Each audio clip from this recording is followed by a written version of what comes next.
Girl जिसके मुंह में खून था, शरीर में कोई कपड़ा नहीं था, पैर दोनों राइट एंगल में मिला गया। एक पाँव बेड के इस तरफ, एक पाँव बेड के इस तरफ मिला गया। चश्मे को कूटा गया जिसकी वजह से आंखों से खून निकल गया।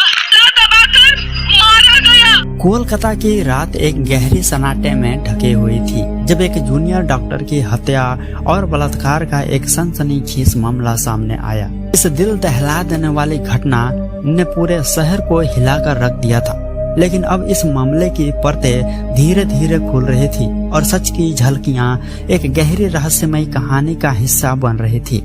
सुबह के समय था। सुप्रीम कोर्ट ने chief justice doctor Chandrachud, justice JP Pardiwala और जस्टिस मनोज मिश्रा को सीबीआई द्वारा भेजी गई स्टेट रिपोर्ट का सील बंद लिफाफा सौंपा गया था। यह रिपोर्ट जो गोपनीय ही चादर में लिपटी थी, उन्होंने उनके सामने कई रहस्यों को उजागर किया। रिपोर्ट के अनुसार पीड़ित के शरीर पर केवल एक ही आरोपी संजय रॉय का डीएनए पाया गया था। रिपोर्ट ने यह स्पष्ट किया था कि पीड़ित के साथ गैंग रेप नहीं हुआ था, बल्कि एक ही व्यक्ति संजय रॉय ने इस घृणा अपराध को अंजाम दिया था। संजय रॉय को पहले ही कोलकाता पुलिस ने गिरफ्तार कर लिया था और वह अब सीबीआई की हिफाजत में है। लेकिन सवाल यह उठता है कि इस अकेले अपराधी के बाद भी इस मामले में इतनी रहस्यमयी परतें क्यों थी। सीबीआई सूत्रों से पता चलता है कि शुरुआती जांच में भी यही सामने आया था कि संजय रॉय की एकमात्र गंदी हरकतें था,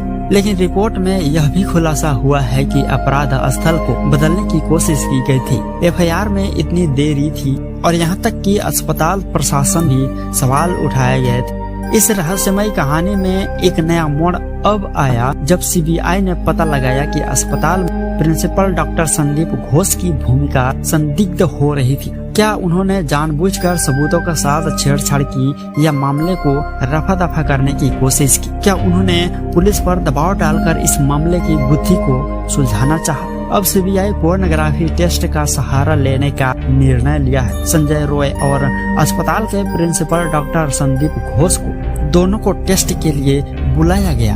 सीबीआई का मामला था कि पोर्नोग्राफी टेस्ट के जरिए छुपे हुए राज बाहर आ सकते हैं। क्या संजय रॉय और डॉक्टर संदीप घोष के बीच कोई गुप्त कनेक्शन था? क्या इस अपराध के पीछे एक बड़ा साजिश छिपी हुई है? सुप्रीम कोर्ट ने इस पूरे मामले की गहरी निगरानी शुरू कर दी थी। कोर्ट ने बार बार सवाल उठाए कि क्यों एफआईआर में इतनी देरी की गई?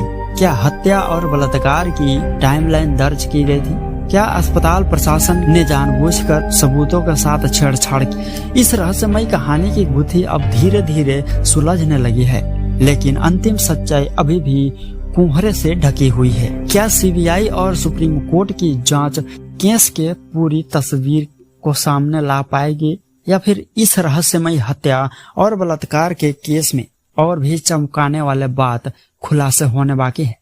दोस्तों, वीडियो यहीं तक। अगर वीडियो अच्छा लगा तो वीडियो को एक लाइक करके और चैनल को सब्सक्राइब जरूर करें इसी प्रकार से अपडेट देखने के लिए।